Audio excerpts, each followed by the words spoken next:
శ్రేష్టమైన తేజస్సు గల పాపనాశకమైన దేవస్వరూపమైన ఆ పరమాత్మను మేము మా అంతరాత్మలో ధరించడము గాక. ఆ పరమాత్మ మా అందరి యొక్క బుద్ధిని సన్మార్గం వైపు ప్రేరేపించును గాక. మీరు పూజ చేస్తారు కదా, పూజ చేసిన తర్వాత ఈ గాయత్రి మంత్రం చదివి దీని అర్థం చదువుకోవాలి. పొద్దున పూజ చేసిన తర్వాత మీకు వంట పిల్లలు అని అప్పుడు టైం దొరుకుతుంది. మధ్యాహ్నం దొరుకుతుందిగా, మధ్యాహ్నం దొరుకుతుంది. సాయంత్రం దొరుకుతుందిగా, సాయంత్రం పడుకునే ముందు చేసి చదవడానికి ఎంతసేపు పడుతుంది? ఒక 5 నిమిషాలు. మనకి 24 గంటలు ఉంది. ఇది ఎవరి గురించి? మన గురించి. 5 నిమిషాలు స్పెండ్ చేయండి. ఈ మంత్రం చదివిన తర్వాత పేజ్ ఓపెన్ చేయండి. ఈ ప్రతిదిన చదవండి. ఒకటి చదివితే చాలు మన జన్మకి వేరే అవుతుంది.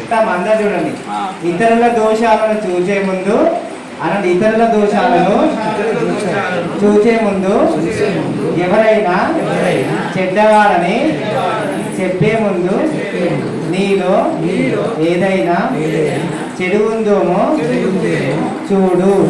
వీలైతే ముందు దానిని తొలగించుకో. అర్థమైన సెంటెన్స్ అందరూ తెలియదు. ఇతరులను నిందించడానికి బదులు ఆ సమయాన్ని నీ ఉద్ధరణకు వినియోగించు. పరనిందను త్యజించి పరమానంద ప్రాప్తి వైపు పురోగమిస్తున్నానని నీవే అంగీకరిస్తావు. ప్రపంచాన్ని జయించాలనే కోరిక కలిగిన ఓ మనుష్యులారా, మొదట మిమ్మల్ని మీరు భవామి తమేవ మాతా చపితా తమేవ తమేవ బంధూ చ సఖా తమేవ తమేవ విద్యా ద్రవిడం తమేవ తమేవ సర్వం మమ దేవ దేవ. ఓం సర్వమంగళ మంగళే శివే సర్వార్థ సాధకే శరణ్యే త్రయంబకే గౌరీ నారాయణే నమోస్తుతే.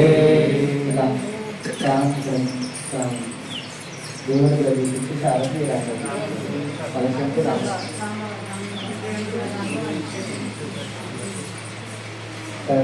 गायत्री माता की, वेदमाता गायत्री माता की, वेदमाता गायत्री माता की, देवमाता गायत्री माता की, लोकमाता गायत्री माता की, कलश भगवान की, कलश भगवान की, नारी शक्ति की, नारी शक्ति की, नारी शक्ति की.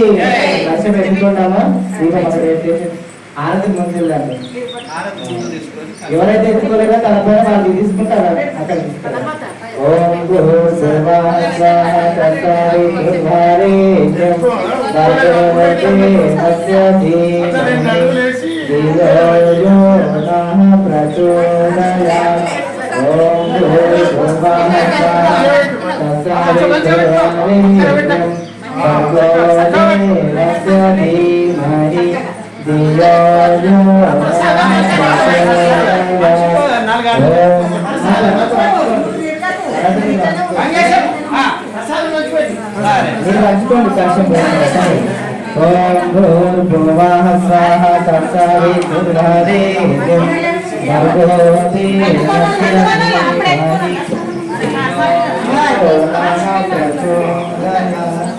ఓం